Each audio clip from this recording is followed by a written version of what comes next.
Bom, então aqui nós tivemos as apresentações do professor Antônio Miguel, que focou mais o tema da memória, das narrativas, né? Relacionando com a questão da temporalidade, passado e presente, sob o ponto de vista de Wittgenstein. A professora Maria Ângela focou mais propriamente a questão da história oral, das históricas, a relação dela com essas questões e a relação que o grupo faz, né, os questionamentos envolvidos no grupo, as pesquisas envolvidas, produzidas pelo grupo nessa direção. E, por último, a professora Maria Laura, que foca mais propriamente o projeto do mapeamento, né, da formação de professores de matemática no Brasil, do grupo, né, abordando sobre mais especificamente três aspectos, que é a formação de professores de matemática no Brasil, e a relação desse tema, né, como o grupo tem tratado esse tema aqui no nosso grupo, né, nas pesquisas, né, fala sobre testemunho, sobre a atitude que quer, e também trata da questão do mapeamento e como que a gente dá significado para essa questão do mapeamento e dos mapas do grupo, né? Eu quis dar essa retomada, mas agora eu quero abrir para questionamentos da plateia, específicos para cada um ou em geral, e também para vocês, né, que compõem a mesa, se vocês quiserem fazer questionamentos ou apresentar, falar sobre algumas coisas em relação a falar uns dos outros, fiquem à vontade. Eu vou fazer as inscrições aqui.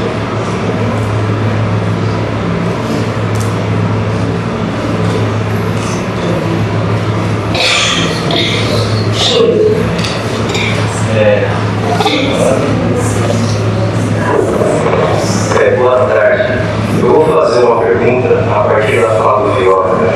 Na hora que o Miguel terminou de falar, o Viola virou para mim e perguntou assim: bom, se a gente levar ao extremo que o Miguel disse, então alguém pode dizer assim: então não existe fome no mundo e não tem problema nenhum, né? Quer dizer, ele pode negar isso. E eu leio essa fala do Viola no sentido de que parece que é uma questão assim: como se dá essa questão, ligação, linguagem, materialidade, né? Isso que a gente chama uma realidade ou não, como que funciona isso? E até porque é uma pergunta que parece que já perdeu até a fala da Ângela, né, que ela já montou um pouco. Eu gostaria que os três debatedores falassem a respeito dessa questão da linguagem, materialidade, como que eles veem isso daí.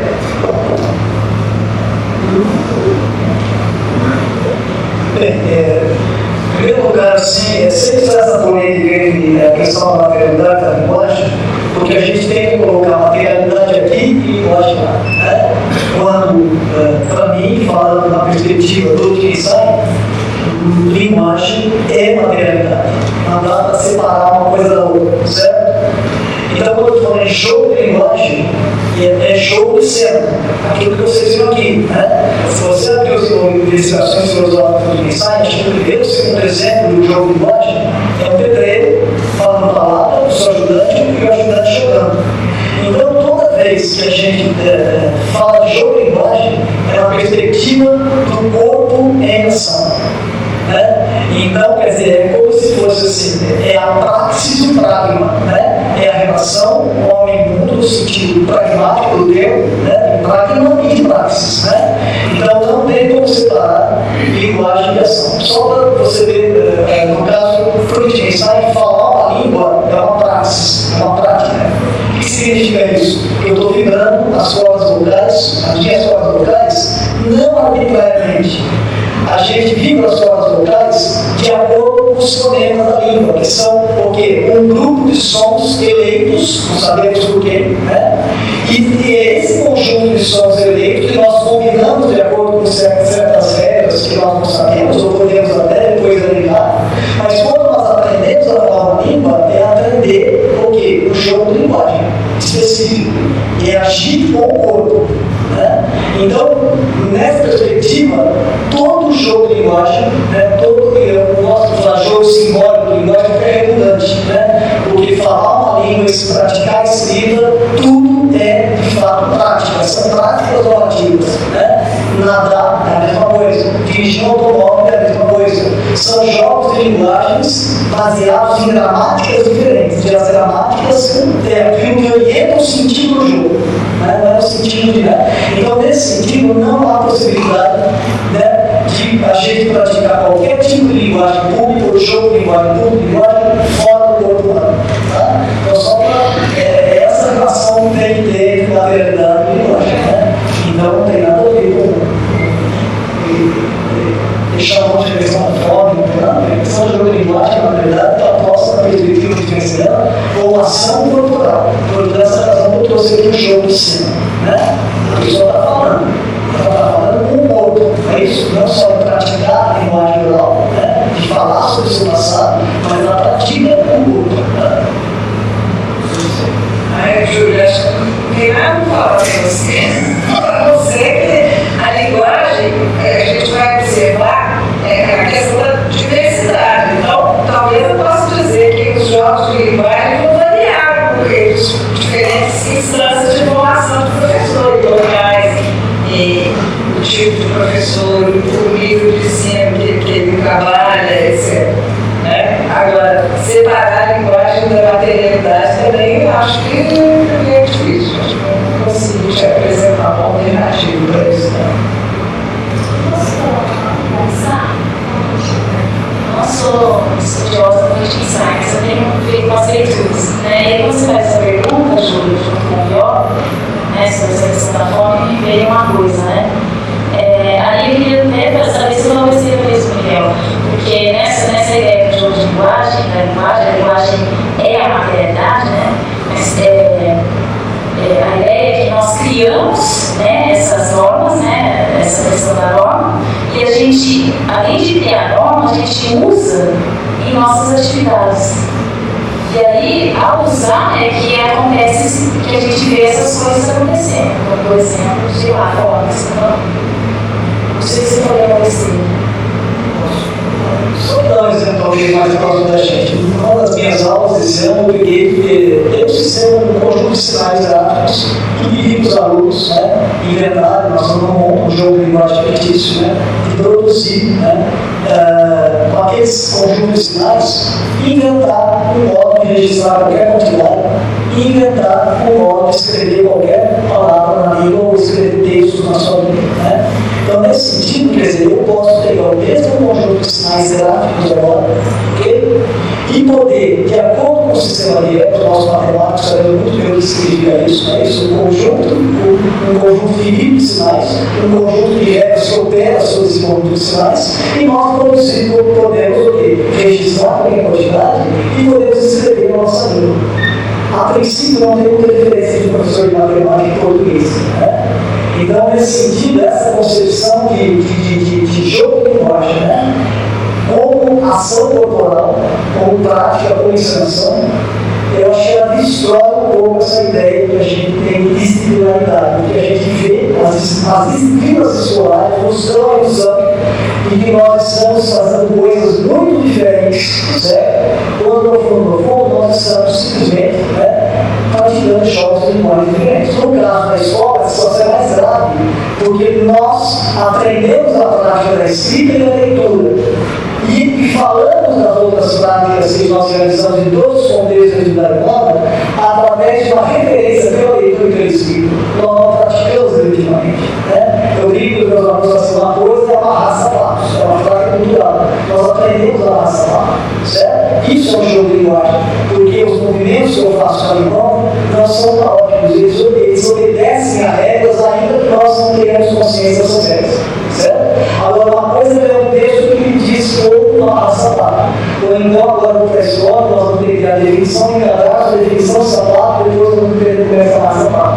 Então, essa questão é uma brincadeira séria. Né? Porque o que nós efetivamente fazemos na escola é tomar as outras práticas que são realizadas no mundo, simplesmente referidas pela prática da leitura desse.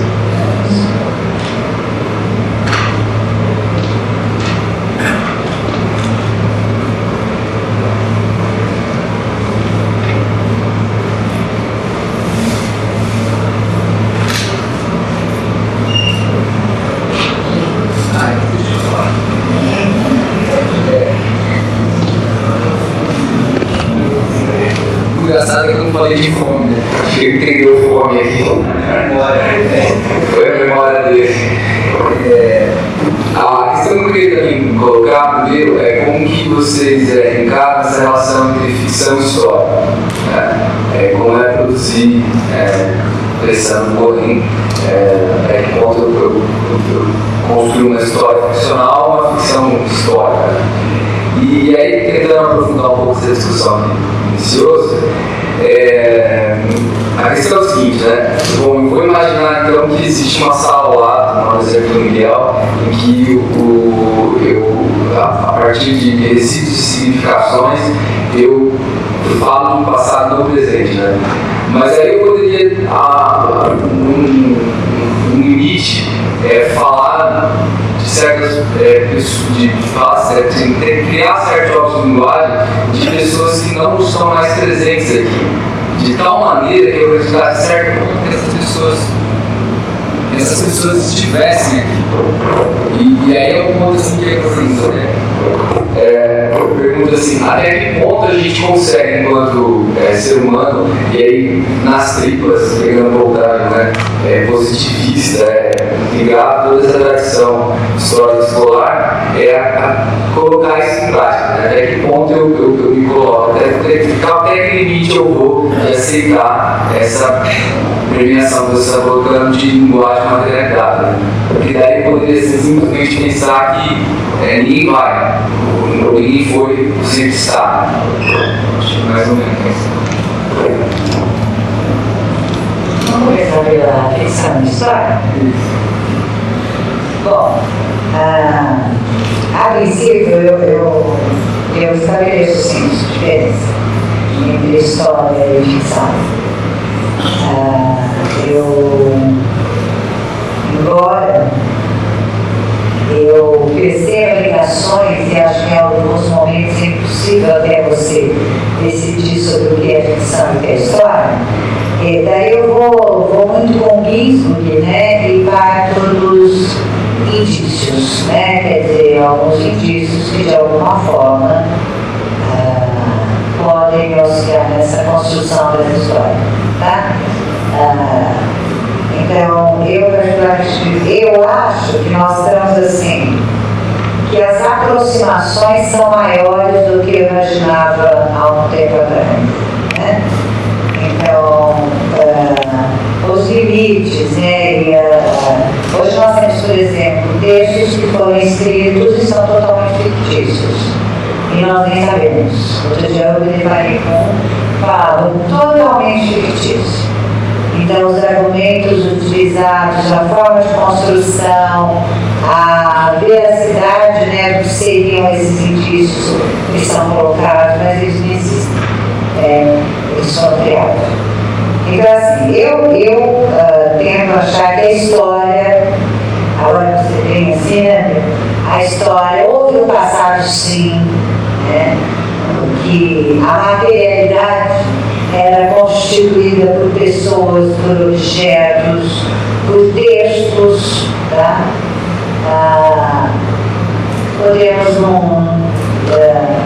Tudo pode desaparecer, mas nós podemos ter alguns indícios, né?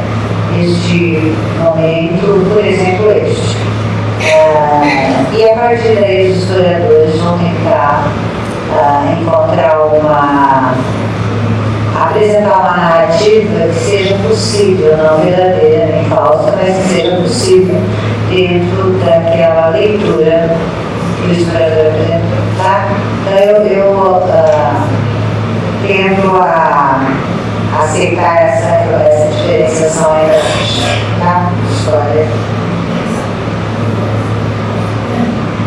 Bom, eu não sei que tipo de leitura fizeram minha fala, mas eu quis dizer que o passado não existe. Eu quis dizer que o passado está aqui na sala ao lado, né? Uma sala de portas abertas, e que nós só podemos fazer a leitura do passado através dos rastros de significação do presente. Certo? Nós fazemos história, não simplesmente que nós queremos saber, né, o que aconteceu. Né? Nós queremos saber isso que nós fazemos história, o que nós temos, estamos no passado, no presente, e queremos atuar no presente, queremos entender o presente. Né? E só podemos fazer história com a sala aqui do lado, com os rastros de significação, né? Porque é muito diferente quando você, na perspectiva do historiador, que vai fazer história na busca de verdades e buscar as significações, né? Então eu me coloco na perspectiva do tipo de historiador, né, que pretende o quê? Trabalhar a questão dessa concepção de memória como um conjunto de rastros de significação, porque fontes, vestígios, não são apenas os objetos materiais que nos restaram, ou os livros antigos que vocês falam, né? São os jogos de cena, né? Nós só podemos saber que aquele garoto que foi assaltado e morreu existiu, porque existe alguém falando do garoto. É esse vestígio, esse rastro, que no presente, que me permite inferir a existência dessa pessoa. Nós não estamos dizendo que o passado, não sabemos o que ele foi. O que nós sabemos é que tudo que nós podemos saber acerca dessa pessoa que não existe mais é a partir dos rastros de significação no presente e do modo como as pessoas que falam do garoto podem reconstituir a vida dele, né? Então é nesse sentido que há uma diferença gritante para mim, quando acho que aí, para mim, a diferença entre a história positivista está preocupada em buscar verdades, né? E autoritariamente, o pesquisador, o historiador tem o papel direito de dizer a verdade, né? Como se ninguém mais pudesse construir, né? Nessa perspectiva de história, todos nós fazemos, por isso eu trouxe sempre pessoas comuns falando sobre as suas próprias vidas, são narrativas, né? Isso é fazer história, né? Então a narrativa não é só a coisa oral, né? A obra de arte também está narrando. Isso também é um vestígio que está posto no passado.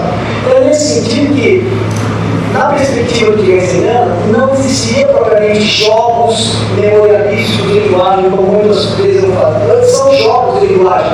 Por quê? Porque a única forma, a história está nas práticas. A história não é uma coisa que está naquele fantasma, na cabeça do fantasma. Nós só podemos acessar o passado, né, através do quê? Das memórias que estão nas práticas culturais, naquilo que nós fazemos.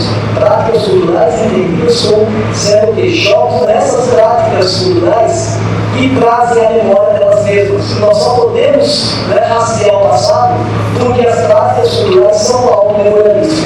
É nesse sentido, né? Então a memória não é vista, a intenção foi retirar a questão da memória como uma capacidade biológica e individual. Não, se não existissem jogos biológicos, nós não memorizaríamos nada. Não haveria possibilidade de memorizar nada nessa perspectiva. Então é exatamente isso. Então a história se faz passado, claro. Nada desaparece. O que desapareceu? O que desapareceu não é aquilo que nós não podemos acessar na nossa vista, né? É tudo aquilo para o qual nenhum jogo de linguagem está contigo. Então não é a ideia de suporte, né, de materialidade. O jogo de linguagem é o único modo da gente rastrear, né, o passado.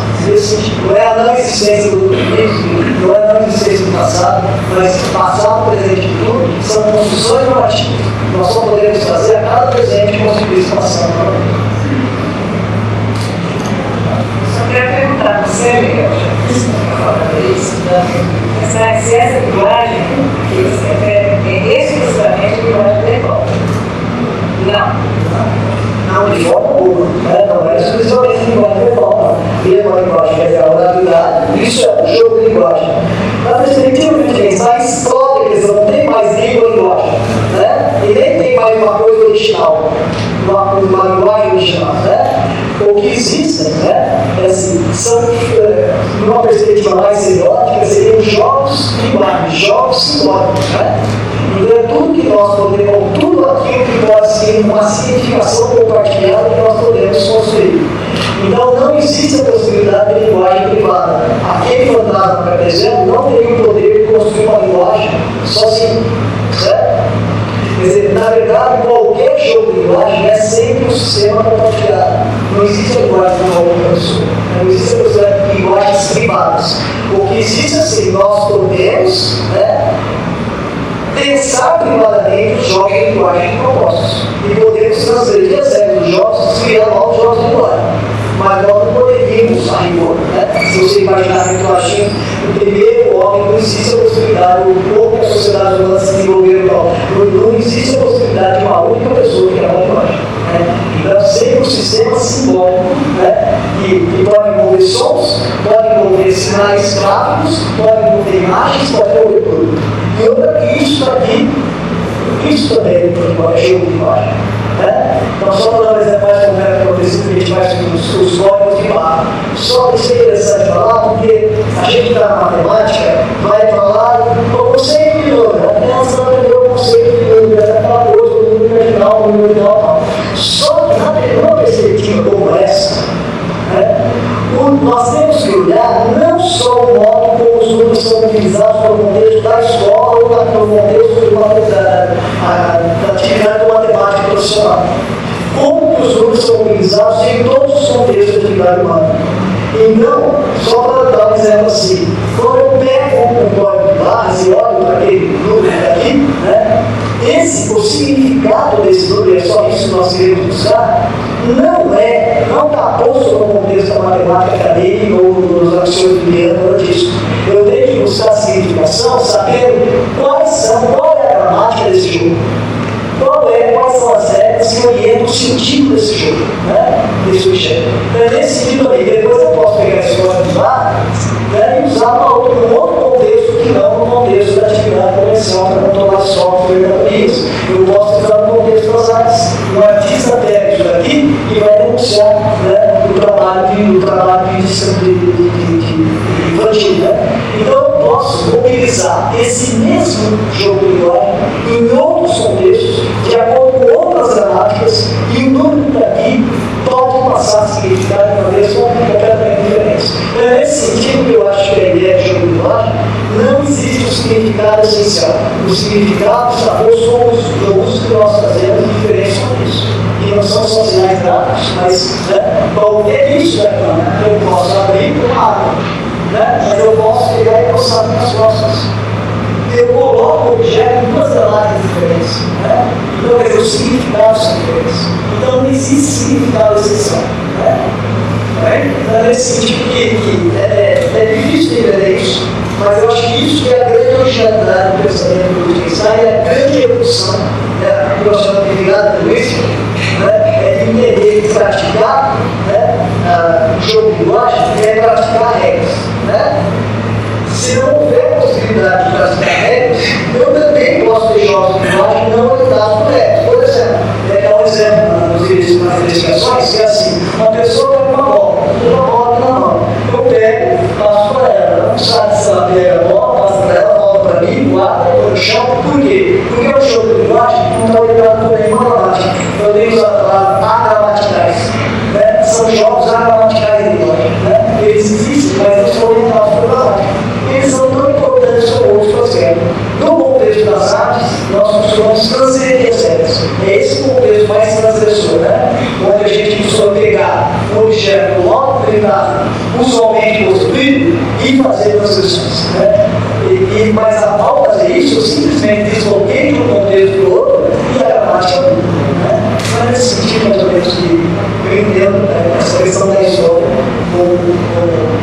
sempre uma história que se constitui a cada presente, só podemos fazer história a partir dos rastros do presente.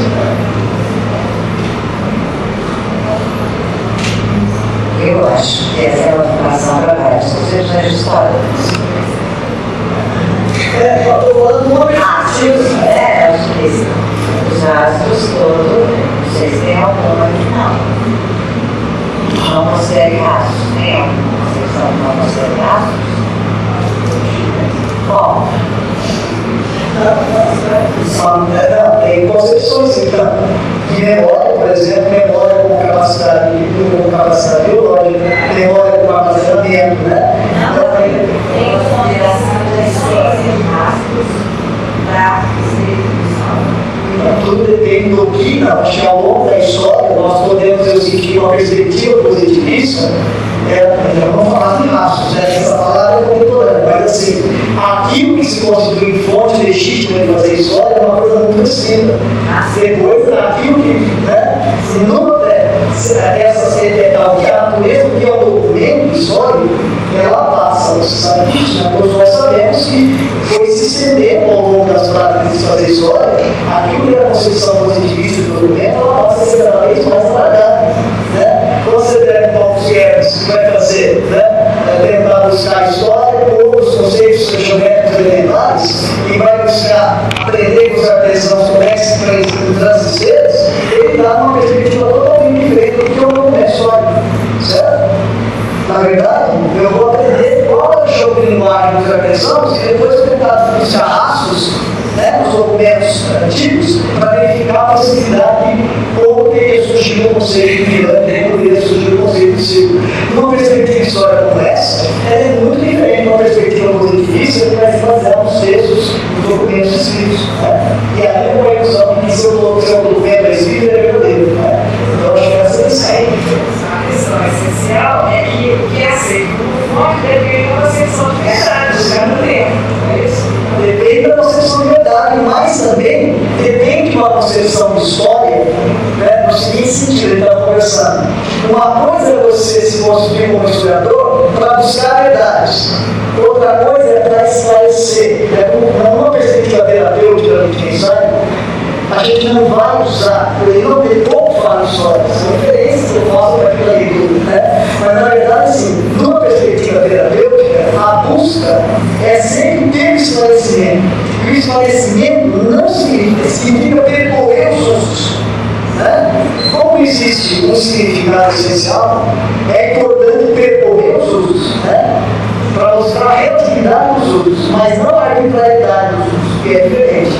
Né? Então, nesse sentido, nessa perspectiva, a busca por esclarecimento se dá pela explicitação das significações em jogo, né? E não buscar simplesmente o que seria a significação verdadeira ou a significação essencial. Eu acho que é uma perspectiva totalmente diferente. Né? Nesse livro, assim, muitas vezes, nós estamos excluindo a possibilidade de você fazer história no sentido mais detetivismo, né? Aquela coisa assim. Quando o livro pergunta, por exemplo, qual é a identidade, quem é o fulano de tal? A própria pergunta que eu rendei no passado, ela já obriga a percorrer, né? A buscar a verdadeira identidade. Se eu me pergunto assim, né? Eu acho que eu vou tentar uma concepção de história desse, não vou dizer que eu vou ouvir muito dizendo isso, não é isso. Mas dependendo da pergunta que eu faço no passado, eu entrei com jogos de verdade. Com a busca da verdadeira identidade, né? Quem é esse fulano, é esse ou aquele. Então, quer dizer, há jogos históricos que me obrigam a tentar fazer esse tipo de percurso. Né? Eu esclareço um caso ou quem matou o fulano de tal. Né? Então é muito assim, por isso que a atividade hoje do presidente da polícia que investiga o crime, ela tem um paralelo para aquele tipo de pesquisador de história que tenta buscar verdades. Né? Então, quer dizer, isso é um jogo possível dentro da história, mas não muito bem uma perspectiva que pensa não mais importante.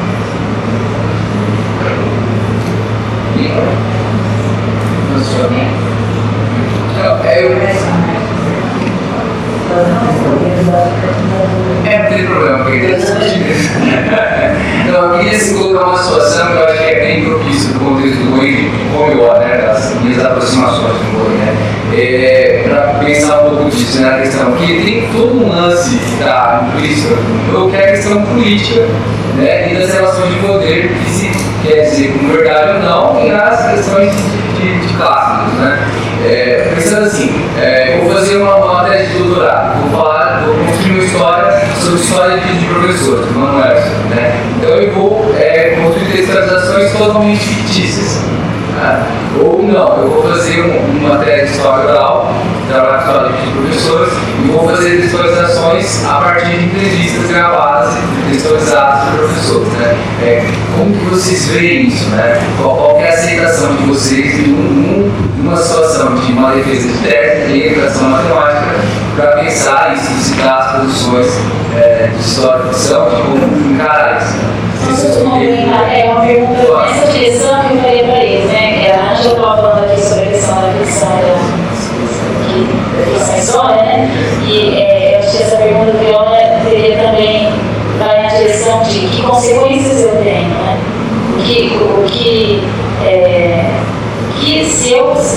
Por exemplo, você está sabendo que aquele livro lá falava de mentira depois, né? Que diferença isso faz, não para você em si, mas que diferença isso pode fazer para essa nossa ação, né? Com relação às nossas pesquisas, né? O que a gente faz com as nossas pesquisas, né? Assim, é apenas estrutural. Vocês lembram qual foi aquele famoso filme de Jesus com a... Aquele livro. Conforme aquele livro, né? Não pretende essa história do princípio, né? De filme, e ele foi questionado pelos historiadores, por vários historiadores, né? E qual era o grande questionamento? Ele pretendia colocar uma explicação histórica baseada em elementos fictícios. Tinha aquela questão principal da Maria Madalena, né? Que, então, além da questão do questionamento dos historiadores, tinha todo o envolvimento da questão da igreja naquele episódio, né? Então, eu acho interessante que isso aí foi uma situação que chegou a um grupo muito grande e as pessoas a grande preocupação, lembro de algumas pessoas, era esclarecer que aquilo não era uma história com elementos verdadeiros, né, ou indícios, mas com documentos ou mentiras, né? Então, assim, qual o perigo disso? Eu acho assim, o que me liga, né, assim, eu acho que é questão de como a gente vê a história e a importância dela na vida das pessoas, né? Daí eu me lembro de 1984, que a história toda vez é mudada em função de interesses políticos, né? Então, eu quero, talvez por uma crença de que nós aconteceram coisas que eu não quero que sejam simplesmente deletadas, né? Então, eu acho que isso é uma garantia de que algumas questões importantes ainda seriam retomadas, né? Questões que eu falo da história nossa, de grupos sociais, grupos culturais, coisas assim. Isso é uma crença minha. Agora, como que eu vou reconhecer? Depende, tem coisas que, se sobrar um texto só fictício, quem vai saber quem eram as pessoas? Talvez um historiador cuidadoso que busque novamente quem é aquele personagem que está citado, né? Então, assim, eu só vejo a preocupação que eu acho que é mais a minha preocupação mesmo não é de perder as memórias. Tudo bem, nós perdemos muitas, né? Mas é tentar garantir que coisas importantes ainda sejam preservadas. Quais são coisas importantes? Não sei te dizer. Coisas que eu acho que tudo que nós conseguimos guardar é importante, porque nós não sabemos, né, qual vai ser o movimento da nossa sociedade e o que vai ser mais importante. Tanto é que hoje nós estamos em um movimento muito de rememoração, né? Após a Segunda Guerra, né, nós estamos guardando muita coisa, nós estamos com vários arquivos, né? Então existe uma preocupação, né? Uma preocupação que tem a ver com acontecimentos que foram complicados, né? Mas eu não sei se eu acho que a Isso não aprovaria a tese, então. se eu identificasse isso, eu provavelmente não apoiaria para ele. Porque eu não vejo o menor problema se existir a tese, contanto que você me diga por que você está fazendo isso. Qual a sua intenção, né? Eu não tenho problema. Quer dizer, se você quiser criar entrevistas fictícias, você tem que só justificar o porquê disso. Alguém quer falar? Só complementar uma coisinha aqui, a gente está muito fixado nessa questão da verdade, como se a gente, de fato, estivesse falando a verdade, estivesse face a face com a verdade, que isso tem um poder, né, eticamente, como é que eu diria, o gancho de uma coisa assim, né, a verdade é revolucionária, né, como se o dia que a classe trabalhadora tivesse posse da verdade, né, e então nós poderíamos conduzir melhor a nossa vida, etc. Quem interessa a verdade, quem está no poder interessa a verdade aos povos oprimidos, etc. Né? Eu acho que essa polarização, né, ela não tem contribuído, na minha opinião, né, para a gente entender melhor como é que as coisas se passam. Né? Porque o fato de se utilizar uma ficção, né, por exemplo, aquele clone lá da família de ficção não existe. Mas o modo como aquele jogo de linguagem é utilizado num contexto de eugenia, ele se coloca em relações de poder com outros jogos. Né? Então, nesse sentido, o fato não é se eu estou falando a verdade ou mentira, se um clone existe ou não existe. Né? O fato é como que esses jogos de linguagem se colocam no contexto de relações assimétricas de poder, né? E o modo como eu utilizo tudo isso. Então, nesse sentido, que como existe significação essencial, e a significação também não é arbitrária, tudo dele, eu não posso jamais dizer que o jogo fictício de linguagem não tem um impacto, né, político ou social de poder, ou que ele possa ter até um impacto maior do que o tipo de jogo que a gente diz assim, isso é verdade, isso é interessante. Então é nesse sentido que eu acho que a gente não entendeu completamente o que significou a virada cultural. Quando a gente fala em história cultural, né, nós não estamos falando de cultura no sentido antropológico clássico, nós estamos falando de cultura com significação. Né? Então aí está a virada clássica, que você pega o livro Goethe, por exemplo, falando de cultura, né? A concepção de cultura é muito mais, está muito mais na dela, na busca da significação. É não colocar as ciências humanas, né, no contexto de comparar com as ciências duras e pensando que nós podemos fazer transposição, né, de paradigmas de pesquisa das ciências duras no terreno das ciências humanas. As ciências humanas não são, se essa palavra ainda é falar de ciência, eu não acho que eu gosto mais de falar de ciência, nem acho que a educação de ciência, por exemplo, mas eu acho que esse paradigma, ele, terrivelmente, muda a gente enquanto pesquisador, essa ideia de buscar verdades e construir leis. Quando o objetivo das ciências humanas é buscar o significado, é o esclarecimento. Né? Então é nesse sentido que esse esclarecimento não é um. Não sabe de verdade. Não sabe a questão dele, nós estamos tentando pensar em rastros fictícios. Como que isso seria? A questão é essa, né? Então, talvez você queira dizer. Os rastros fictícios têm um papel tão importante quanto os outros. Tudo bem, você explica alguma diferença em história e ficção? A questão não é essa. Acho que é a questão da. A questão não é essa. Você não vai, né? Quando a gente faz as investigações, quando ele vai terminar todo, só dando um exemplo, quando ele pratica a terapia, né, para desnaturalizar a noção de cor, né, a gramática das cores, ele vai usar o modo dele argumentar, ele aciona várias vezes, são jogos fictícios de linguagem. Né? O modo de escrever, né, na terapia e argumentar não está baseado, não exclui, ao contrário, às vezes o argumento fictício tem muito mais poder, né, do que aquilo que a gente julga ser o argumento real.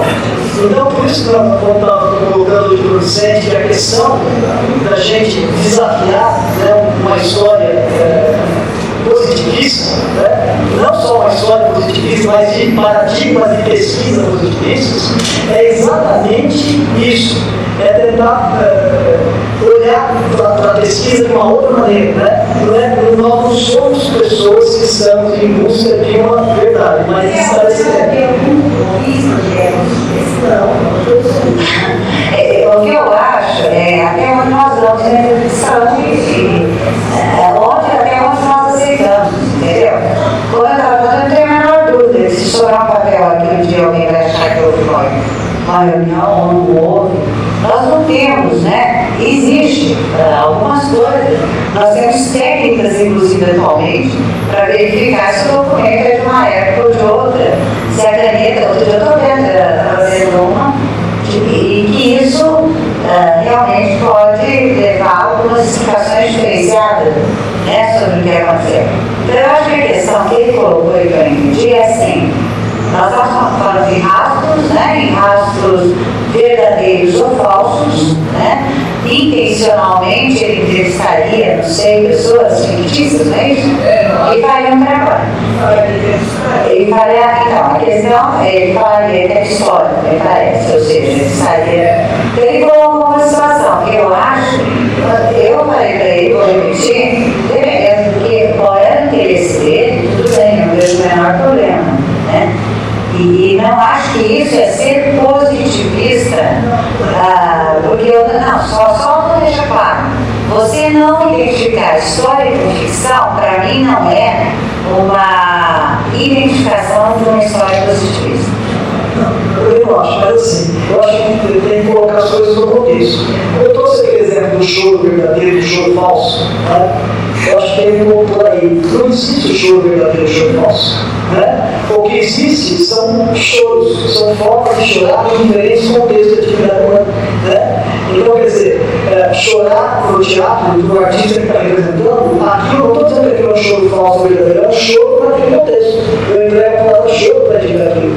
Não tem sentido de buscar o choro essencial ou o choro verdadeiro, mas os diferentes modos da gente chorar em diferentes contextos. A significação disso aí está no uso que a gente faz disso em diferentes contextos. Do mesmo modo, se você faz uma pesquisa no mundo acadêmico, certo? E tenta mentir deliberadamente, tudo vai depender do modo como o mundo acadêmico as regras são postas, certo? Depende se a banca vai, quer dizer, a banca, embora não tenha critérios, né, digamos assim, explícitos de avaliação, ela está pautada em diferentes maneiras de entender o que é um trabalho acadêmico.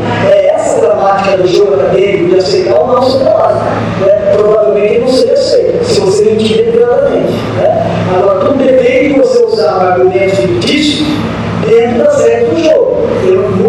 Muitas pessoas aqui no meio fizeram trabalhos assim, né? O próprio Garcia, por exemplo, né? Enfim, depende do contexto, certo? Então, quer dizer, não é simplesmente um desafio estilístico, né? Não é simplesmente transgredir regras por transgredir, mas é como nós, os padrões, os critérios de aceitação do trabalho do mundo acadêmico, eles também não estão fixos, eles também mudam. O trabalho que eu vejo provavelmente seria aceito no anos anteriores, né? Então é isso que nós temos que entender também, esses contextos sem movimento. Então, quer dizer, se a sua intenção deliberadamente é mentir, você vai enfrentar as regras do mundo acadêmico. Se você submeter a sua tese ao mundo acadêmico, certo? Agora não faz sentido, né, buscar o que é uma essência de choro. Tem o choro falso e o choro verdadeiro. A única isso, a gente vai entrevista com o professor, olha, entrevistava o professor de alguma história, da sua experimentalmente. Aí vem umas entrevistas esquisitas, sabe? Você logo, a gente entrevista para produção. Agora vem O ombro tem e quando você leva o ombro, pra gente não se ouvir você. Só pra você ouvir você aqui, né? Depende do jeito. Às vezes uma mentira, né? Às vezes uma coisa que eu invento, ela tem muito mais potencial para dizer o que eu quero dizer do que eu ficar caçando coisas reais para falar o que eu quero falar. Então eu fico pensando, Viola, que se e aí essa direção que a Angela falou, se a intenção sua é dizer alguma coisa que você precisa dizer, né? E que você compartilha isso, né, com as pessoas. Você acha que, inventando uma situação, você vai dizer aquilo que você quer dizer de um modo mais claro, mais forte. Eu acho que é nesse sentido que pode ser legitimado dentro de uma academia. Nesse sentido. Só se eu tenho que ressaltar uma coisa, claro, eu acho, do meu ponto de vista, falar que eu faço, assim, a coisa poder ser feita não significa que ela deve ser feita. Exatamente porque quando você opta por um jogo de linguagem, você está criando possibilidade de recorrência que você não pode controlar. Tá certo? Então, por exemplo, hoje em dia, na situação que nós estamos na pesquisa em História da Educação Matemática no Brasil, fazer trabalho em História da Educação Matemática é oferecer uma possibilidade de leitura, de banalização da história que poderia carcomer muito trabalho que já foi feito. Entendeu? Então, hoje, por exemplo, eu não acho que seja adequado implementar certas atividades assim, que são possíveis, eu acho que são defensáveis, são teoricamente, você pode estabelecer teoricamente, né? Então eu não tenho medo dela como possibilidade, né? Tenho medo dela exatamente porque eu posso estar fazendo o decorrer dela, né? Certas coisas que eu não consigo controlar. E aí eu tenho que ser responsável por um pesquisador, por exemplo, um grupo de pesquisa que tenta formar pesquisadores, etc. Você não faz submeter um cara que está fazendo doutorado, a possibilidade de doutorado dele ser reprovado por conta de um julgar um determinado funcionário. Eu acho que você tem que tomar esse cuidado como é que as coisas vão ser implementadas. Eu acho que é só esse cuidado. Eles têm que manter na hora de discurso. Então, qualquer coisa não possa ser feita. Vicente, eu lembrei que estava difícil quando quinta, né? Quando escreve, e maquiaram os achos. Vocês sabem, tem problema aí de trabalho, né?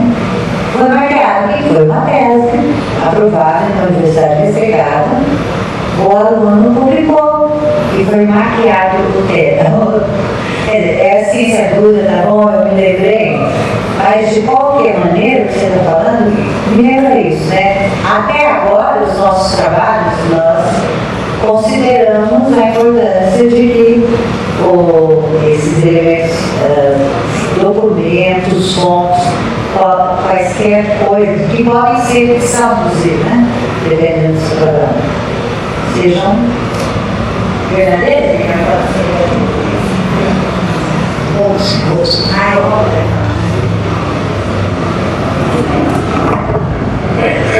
eu vou fazer os parabéns ao grupo pela existência do trabalho, pelo evento e a mesa e a contribuição que eu gostei bastante.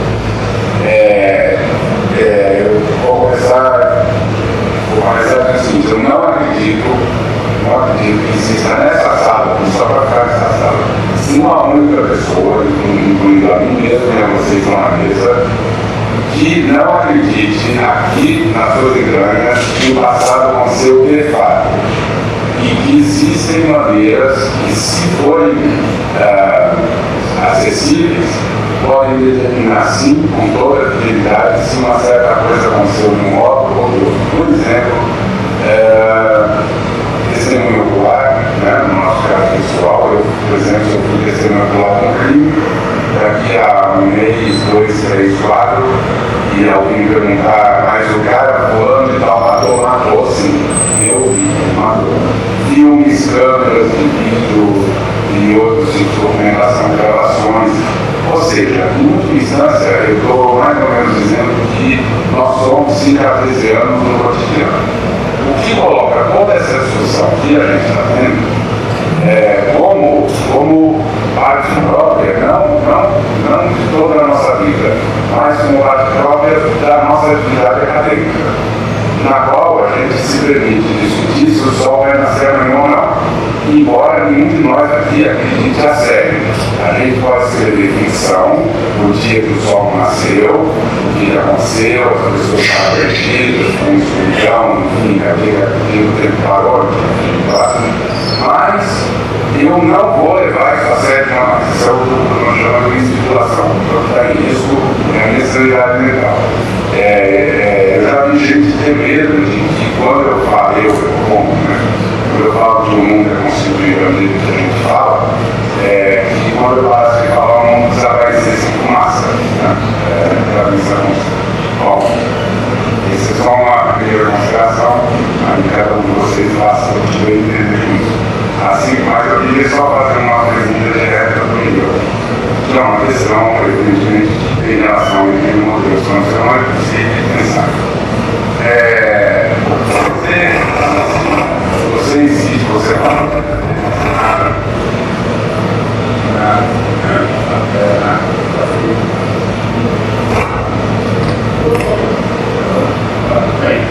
Você se refere ao fato de uma circunstância propriamente nos jogos de linguagem. Então eu vou fazer uma pergunta, usando o memória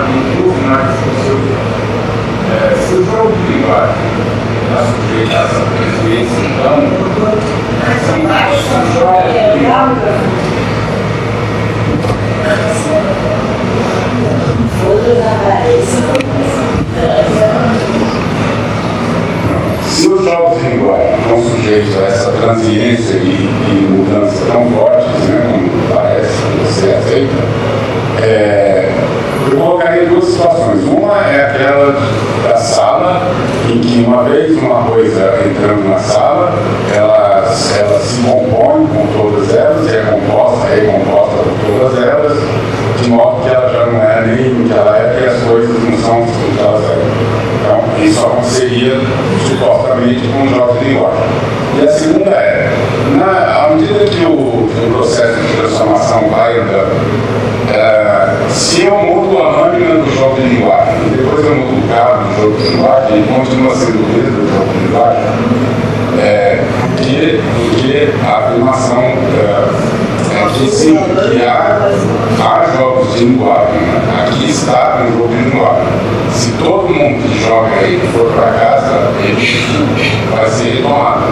Se as pessoas voltarem, ou outras, né? Não sobre dúvidas. Então eu gostaria de saber como é que você se enxerga essa possibilidade dessa transição, se você aceita radicalmente que os jogos de linguagem nunca são os mesmos, se você depende dizer cada um deles nunca é o mesmo. Não existe um jogo de linguagem. Jogar linguagens.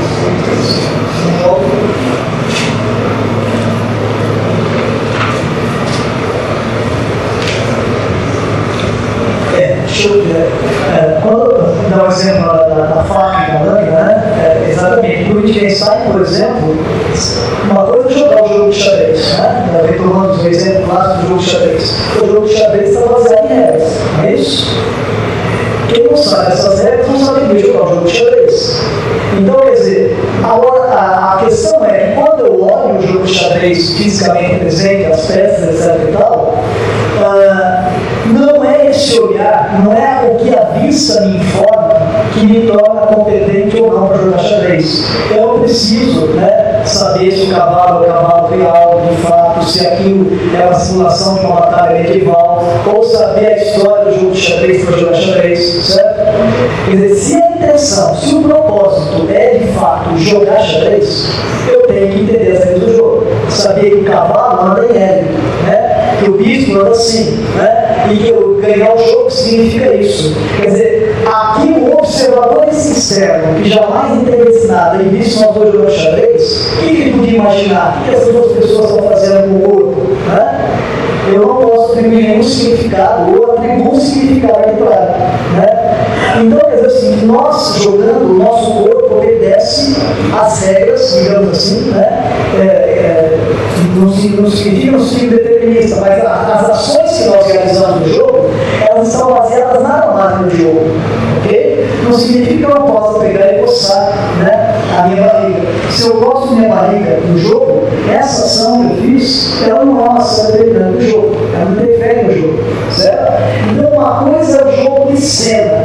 Eu acho que essa perspectiva é interessante, não foi à toa que eu trouxe a perspectiva do jogo de cena, porque a gente tem feito agora, nas pesquisas, tentando investigar por aí, sair da metáfora textual, né, porque a metáfora textual ela ainda está inclinada daquela coisa do texto simples, do texto verbal, para entrar na metáfora cênica. O que significa isso? Que para o Wittgenstein, quando ele fala de conhecimento, é o conhecimento em ação. É o modo como as pessoas mobilizam o conhecimento em algum jogo de linguagem, essa questão, em alguma prática cultural. Né? Então é nesse sentido que o conhecimento é sempre um jogo de cena. E talvez, no campo da pesquisa, seja interessante utilizar a metáfora cênica para tentar entender melhor a natureza dos jogos. Então, eu acho que é um pouco por aí. Não se trata de dizer que o mundo existe, que se eu fechar o olho o mundo vai desaparecer, ou o passado, não é essa a questão. Né? A questão é que nós só podemos aprender esse mundo concreto que está aí, esse mundo da natureza que não fomos nós que inventamos, ele está posto e nós estamos no mundo, certo? Mas que nós não podemos minimamente entender absolutamente nada sem jogos de linguagem. Essa questão. O Wittgenstein, por exemplo, a cor, por exemplo, não é uma propriedade do objeto. Né? Então, nós jamais poderíamos enxergar cores do mundo sem existência de uma matemática de cores. Isso é a essência da terapia filosófica. Né? a essência da terapia. Quer dizer, quando você tenta trazer a questão da terapia para o terreno da pesquisa acadêmica, é o que a gente está tentando fazer atualmente, não pode ser desvinculado com a metáfora cênica. Né? Por quê? Porque o conhecimento não é a aplicação do que o mundo acadêmico faz no mundo da vida. Ao contrário, o conhecimento se gera nos contextos da atividade humana. Depois alguém desprende isso e transforma aquilo, mobiliza o conhecimento, despregando ele das práticas, como fez o Cristo, por exemplo, e tentando colocá-lo sob uma outra forma. Isso é um outro jogo de linguagem. Nós estamos tentando colocar as coisas em nível de comparação. É um outro jogo baseado em outras regras, certo? Como é que é? O jogo de linguagem tem suas regras. Não, se você mudou uma regra do jogo, você mudou o jogo. Você mudou o jogo. Sim, sem dúvida. Certo? Se eu tiro a lâmina da minha faca, eu mudei de faca. É outro jogo. A questão é, o jogo existe por trás da noção de jogo de linguagem, como estruturante do mundo, a nossa capacidade de ser no mundo, existe alguma coisa muito próxima da essência da fenomenologia. Não, porque a ideia de semelhança de família. Então, vamos lá. Se você pegar a própria noção de jogo, por que a Wittgenstein se recusa a definir o que é o jogo? A todo momento não há definições. Não existe um conceito de jogo. Porque se eu disser que há um conceito de jogo, é porque existe algo em comum a todos os jogos. Então a questão da semelhança de família, por isso que o conceito é interessante. Existem semelhanças entre o jogo de xadrez e o jogo de dama, tem uma semelhança, mas eles não são o mesmo jogo. Agora, jogar futebol não tem nada a ver com jogar dama, mas é um jogo, a gente chama de jogo. Como jogar tênis, parecido com o futebol, mas é baseado tem bola, mas não tem bola. Ou seja, a ideia é anti-essencialista por natureza. Quer dizer, entre jogos de linguagem pode haver semelhança de família, mas se eu quiser definir a palavra jogo, eu não vou poder definir. Por quê? Porque não existe um traço, que você aqui, comum a todos os jogos. O que nos impede de falar de conceito no sentido de uma definição que cristaliza o objeto essencialmente. Então, eu acho que isso é uma perspectiva interessante como muita pesquisa. Por quê? Porque a ideia não é buscar uma essência qualquer. E é isso que se faz terapia, de fazer os sentidos aflorarem. O que não significa que o pesquisador seja meu. Eu posso problematizar os sentidos, se você quiser. Eu posso até tomar partido, certo? Mas a questão, então, quer dizer, a terapia é exatamente percorrer os usos, porque não se acredita na existência do uso essencial. Se existe uso, ele está posto no mundo da sociedade. Cabe a gente entender e esclarecer. Não cabe, você pode até questioná-lo, mas ele existe, está posto. Então a existência é a existência do jogo. Não sei se eu respondi, mas a questão, para mim, não existe no mundo. Pessoal, a gente já passou um pouco do horário, mas a gente tinha combinado que a ideia do evento não era acabar nos horários, assim, cortar uma conversa que estivesse muito boa. A gente tinha terminado só 1h30, mas a gente quis continuar